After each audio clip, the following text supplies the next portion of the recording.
안녕하세요. 체스 실력 향상을 위한 아주 흥미로운 자료들을 보내주셨네요. 그냥 말들이 어떻게 움직이는지를 아는 단계를 넘어서 정말 체스 선수처럼 생각하는 법을 제대로 배우고 싶어 하시는구나. 그 열망이 그대로 느껴졌습니다. 맞습니다. 보내주신 자료들을 보니까요. 정말 체스 초보자 가이드부터 그랜드마스터의 조언까지 아주 폭넓게 담겨 있더라고요. 단순히 규칙을 아는 거랑 게임을 이해하는 것, 그 사이에 어떤 거대한 강을 건너고 싶어 하시는 게 분명해 보였습니다. 바로 그 강을 건널 튼튼한 다리를 오늘 한번 놓아드려 보려고 합니다. 이 자료들을 바탕으로 해서 딱 당신만을 위한 체스 전략의 청사진을 그려볼 텐데요. 첫 수부터 마지막 체크메이트까지 이 체스 한 판의 전 과정을 쭉 따라가면서 뭐가 제일 중요하고 또 어떤 함정은 피해야 하는지 그 핵심만 짚어드릴게요. 자, 먼저 큰 그림부터 한번 그려보죠. 체스는요, 이게 그냥 처음부터 끝까지 혼란스러운 전투가 아니라고 하더라고요. 뚜렷하게 구분되는 세 개의 막, 그러니까 오프닝, 미들게임, 엔드게임으로 나뉘죠. 한 자료에서 이걸 집을 짓는 과정에 비유한 게 전 진짜 인상 깊었어요.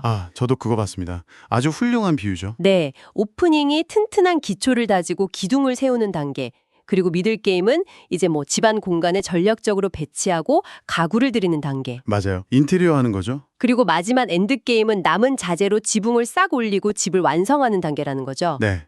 그리고 그 비유를 조금만 더 생각해보면 결국 오프닝이라는 기초공사가 부실하면요. 미들게임에서 아무리 화려한 인테리어를 하려고 해도 결국 집 전체가 무너져 내린다는 뜻이기도 합니다. 아, 그렇군요. 네. 각 단계가 독립적인 것 같으면서도 다 연결되어 있고 단계마다 목표랑 접근법이 완전히 달라져요. 이 흐름을 이해하는 것만으로도 막막했던 체스판이 훨씬 명확하게 보이기 시작할 겁니다. 좋습니다. 그럼 그 기초 공사, 일막 오프닝부터 자세히 들여다보죠. 보내주신 모든 자료들이 진짜 약속이나 한 듯이 공통적으로 강조하는 세 가지 황금률이 있었습니다. 네. 바로 중앙장악, 기물전개, 그리고 킹의 안전. 이 세 가지만 기억하면 오프닝은 절반 이상 성공이라고 하더라고요. 핵심만 정확히 짚으셨네요. 그럼 첫 번째, 중앙 장악부터 이야기해 볼까요? 체스보드 한가운데 있는 4칸, E4, D4, E5, D5를 말하는데요. 근데 왜 변두리도 아니고 하필 중앙이 그렇게 중요할까요?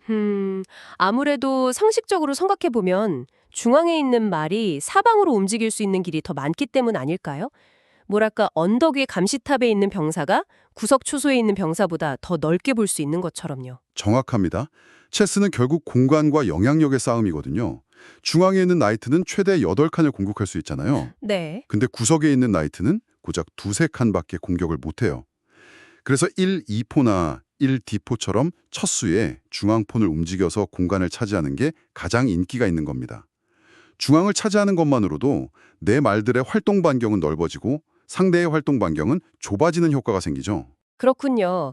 그럼 두 번째 원칙은 전개인데요. 이건 이제 시작 위치에 잠자고 있는 말들을 효율적인 곳으로 꺼내는 걸 의미하죠. 자료들을 보니까 몇 가지 중요한 팁이 있더라고요. 나이트랑 비숍 같은 가벼운 기물을 먼저 꺼내라. 그리고 특별한 이유 없이는 오프닝 단계에서 한 번 움직인 말을 또 움직이지 마라. 이 조언이 좀 인상 깊었는데 근데 게임 하다 보면 상대가 공격해 오거나 해서 어쩔 수 없이 움직여야 할 때도 있잖아요. 이건 절대적인 규칙인가요? 아주 좋은 질문입니다.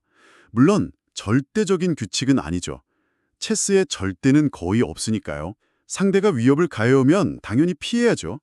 여기서 핵심은 특별한 이유 없이라는 그 전제입니다. 아, 시간을 낭비하지 말라는 뜻이군요. 바로 그거죠. 한 수 한 수가 정말 소중한 오프닝 단계에서 이미 좋은 자리에 있는 말을 또 움직이는 건 상대에게 다른 군대를 준비할 시간을 그냥 선물로 주는 거나 마찬가지예요. 체스에서는 이런 시간의 이점을 템포라고 부르거든요. 오프닝은 바로 이 템포 싸움입니다. 아하, 템포. 그렇군요. 자료들을 보면 초보자들이 흔히 하는 실수가 바로 퀸을 너무 빨리 꺼내는 거라고 구석에 있는 폰부터 잡으려고 하고 이게 왜 그렇게 나쁜 수인가요? 겉보기에는 가장 강력한 말로 상대를 바로 공격하는 것 같아서 좋아 보이는데요. 그게 바로 방금 저희가 이야기한 황금률 3가지를 전부 다 어기는 뭐랄까 최악의 수이기 때문입니다. 아, 전부 다요? 네. 첫째, 퀸 하나만 덩그러니 움직였으니까 다른 기물들이 나올 기회를 놓쳤죠. 전개가 안 된 겁니다. 둘째, 중앙이 아닌 변두리를 공격하니까 중앙장악에 실패했고요. 그리고 마지막으로 가장 주요하고 강력한 퀸이 적진에 고립돼서 상대의 약한 말들한테 쫓겨다니게 돼요. 퀸 살리려고 허둥대는 동안 상대는 유유히 모든 기물을 전개하고 결국 우리 킹의 안전까지 위협받는 최악의 상황이 오는 거죠. 와, 한 번의 잘못된 수가 그렇게 모든 원칙을 한 번에 무너뜨리는군요. 마지막 원칙인 킹의 안전은 정말 타협의 여지가 없어 보이네요. 핵심은 역시 캐슬링이겠죠. 킹은 안전한 구석으로 피신시키고 동시에 구석에 있던 룩은 중앙 전투에 참여시키고 그야말로 일석이조의 수라고요. 맞습니다. 오프닝의 최종 목표는 이 세 가지 원칙의 균형을 잘 맞추면서 미들게임이라는 본격적인 전투를 준비하는 겁니다. 튼튼한 성벽, 그러니까 폰 구조를 쌓고 병사들, 즉 기골들을 최고의 위치에 배치한 다음에 왕을 가장 안전한 곳에 모시는 것. 이게 바로 오프닝의 모든 것이라고 할 수 있습니다. 자, 이렇게 오프닝 원칙들을 잘 지켜서 기물들을 좋은 위치에 쫙 배치했다면 이제 슬슬 보드 위에서 불꽃이 튀기 시작하겠네요. 미들게임 단계로 접어드는 거죠. 바로 그렇습니다. 이제부터는 그 튼튼한 구조를 바탕으로 상대의 약점을 어떻게 공략할 것인지, 즉 전술의 영역이 훨씬 중요해집니다. 오프닝이 약간 거시적인 전략의 단계였다면 미들게임은 날카로운 계산과 기회를 포착하는 능력의 단계라고 할 수 있죠. 여기서 한 그랜드마스터의 조언이 아주 와닿았습니다. 그분이 전술을 숲속에서 버섯 찾기에 비유했어요. 아, 네. 아무리 숲에 버섯이 널려 있어도 버섯이 어떻게 생겼는지 모르는 사람은 그냥 지나칠 수밖에 없다는 거죠. 체스도 마찬가지로 기본적인 전술 패턴을 모르면 눈앞에 이길 기회를 그냥 놓치게 된다고요. 정말 멋진 비유죠. 최상급 선수들이 복잡한 상황에서 몇 초 만에 최적의 수를 찾아내는 게 우리보다 계산이 수십 배 빨라서가 아니에요. 그들은 수만 개의 버섯, 그러니까 전술 패턴을 머릿속에 저장하고 있다가 특정 상황을 보자마자 아, 이건 포크 패턴이구나 하고 즉각적으로 인식하는 겁니다. 그럼 우리가 꼭 알아두어야 할 그 필수 버섯들, 핵심 전술 패턴에는 어떤 것들이 있을까요? 자료에서 몇 가지를 꼽아주었는데요. 포크, 핀, 스큐어 이런 것들이요. 예를 들어 핀이라는 게 머리로는 알겠는데 실제 게임에서는 이게 어떻게 보이는지 예를 좀 들어주실 수 있나요? 물론이죠. 아주 흔하게 나오는 중요한 전술입니다. 상대방 킹이 28칸에 있고요. 그 바로 앞인 27칸에 상대 룩이 있다고 한번 상상해 보세요. 네, 킹하고 룩이 같은 세로 줄에 나란히 서 있는 상황이네요. 맞습니다. 이때 우리의 비숍이 멀리 비포 칸으로 가서 상대 킹을 공격하면 어떻게 될까요? 상대는 킹을 피해야 하지만 이 칠에 있는 룩은 움직일 수가 없어요. 만약 룩이 움직이면 그 뒤에 있던 킹이 공격당하니까 그건 규칙이 어긋나는 수거든요. 아, 이렇게 더 중요한 말을 방패 삼아서 다른 말을 꼼짝 못하게 묶어두는 기술. 이게 바로 핀입니다. 아하, 이제 확실히 이해가 되네요. 핀에 걸린 말은 사실상 보드 위에서 그냥 없는 거나 마찬가지인 셈이군요. 그럼 스큐어는 그 반대라고 하던데요. 새 룩이 있다고 해보죠. 이때 우리 룩이 D1으로 가서 퀸을 딱 공격합니다. 그럼 상대는 비싼 퀸을 잃지 않으려고 퀸을 피해야겠죠. 그렇죠. 퀸을 피해야죠. 퀸이 옆으로 피하는 순간 그 뒤에 숨어있던 상대 룩을 공짜로 잡을 수 있게 되는 거죠. 중요한 말로 유인해서 그 뒤에 말을 잡는 기술입니다. 와, 정말 흥미롭네요. 이런 패턴들을 의식적으로 공부해야 한다는 조언이 그래서 중요했군요.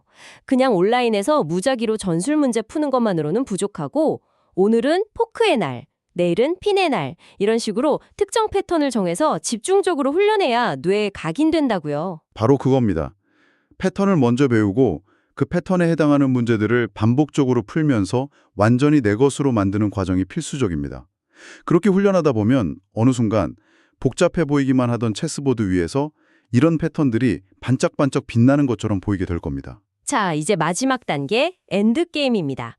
솔직히 많은 초보자들이 미들게임에서 승부가 안 나면 여기서부터 길을 잃는 경우가 많죠. 자료에 따르면 엔드게임에서는 게임의 규칙이 완전히 바뀐다고 해요.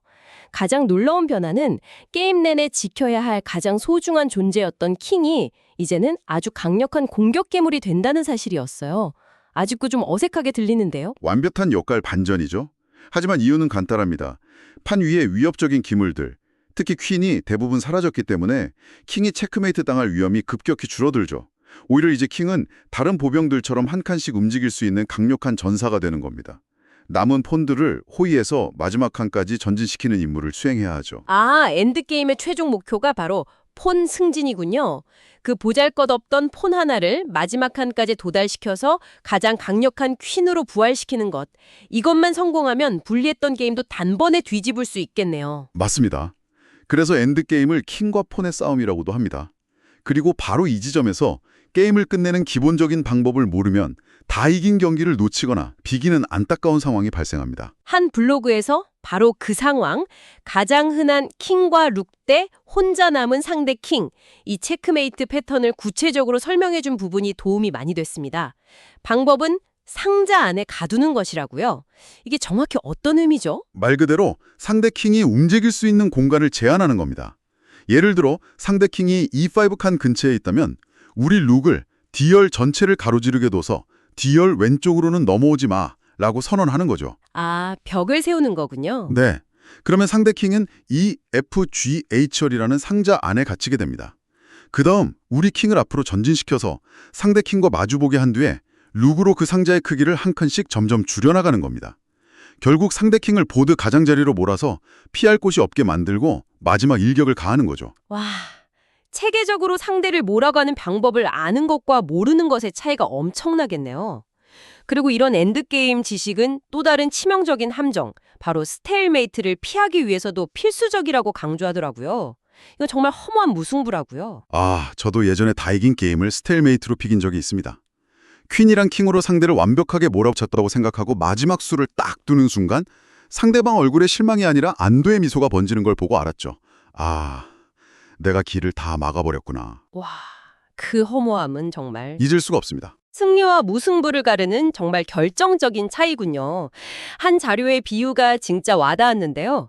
체크메이트가 포위된 왕의 목에 칼끝을 들이대는 완전한 승리라면 스테일메이트는 왕이 직접 공격받진 않았지만 사방이 막혀서 옴짝달싹 못하게 되어 싸움 자체가 성립되지 않는 허무한 멈춤이라는 겁니다. 네, 상대가 체크 상태는 아니지만 둘 수 있는 합법적인 수가 하나도 없는 경우죠. 특히 강력한 퀸을 가지고 상대를 몰아붙이다가 실수로 모든 퇴로를 막아버리는 경우가 많다고 하니 항상 상대에게 숨 쉴 공간이 하나라도 남아있는지 확인해야겠습니다. 맞습니다. 마지막 순간까지 방심하지 않고 내가 이기는 방법을 정확히 아는 것. 그게 바로 엔드게임의 핵심이네요. 그렇죠. 자, 이렇게 게임의 세 단계를 모두 살펴봤는데 실력 향상을 위해 꼭 필요한 도구가 하나 더 있다고 모든 자료가 입을 모아 말합니다. 바로 체스의 언어, 대수적 기보법을 배우는 것이요. 솔직히 NF3, R3 이런 거 보면 암호 같아서 머리가 아픈데요. 하하, 처음엔 누구나 그렇게 느낍니다. 하지만 사실 원리는 아주 간단해요. 그냥 체스보드의 가로줄 A부터 H, 세로줄 1부터 8, 이 좌표를 이용해서 말의 움직임을 기록하는 방식일 뿐입니다. 이걸 배워야 하는 이유는 명확합니다. 첫째, 내 게임을 기록해두고 나중에 복귀하면서 아, 내가 이 시점에서 왜 이런 실수를 했을까 하고 분석하며 배울 수 있습니다. 자신의 약점을 아는 게 실력 향상의 첫걸음이니까요. 그리고 두 번째 이유는 더 현실적이더라고요. 한 블로거가 지적한 것처럼 체스에 보는 좋은 책이나 영상 같은 자료들은 영어로 된 게 압도적으로 많은데 이 기보법은 전 세계 공통 언어라서 이것만 알면 언어의 장벽을 넘어 그 모든 지식을 습득할 수 있게 된다고요. 바로 그겁니다. 체스라는 거대한 지식의 바다를 항해하기 위한 필수적인 나침판이자 지도인 셈이죠. 며칠만 투자하시면 금방 익숙해질 수 있습니다. 그리고 모든 자료가 마지막으로 강조하는 조언은 결국 꾸준함이었습니다. 매일 단 5분이라도 전술 문제를 풀라고요. 운동을 쉬면 근손실이 오는 것처럼 체스도 꾸준히 하지 않으면 힘들게 익힌 전술적인 감각이 무뎌진다고요. 네, 패턴 인식 능력은 결국 반복 훈련으로 만들어지는 정신적인 근육과 같기 때문입니다. 매일 조금씩이라도 뇌를 자극해주는 것이 중요합니다. 자, 오늘 보내주신 자료들을 통해서 체스 전략의 큰 그림을 그려봤습니다.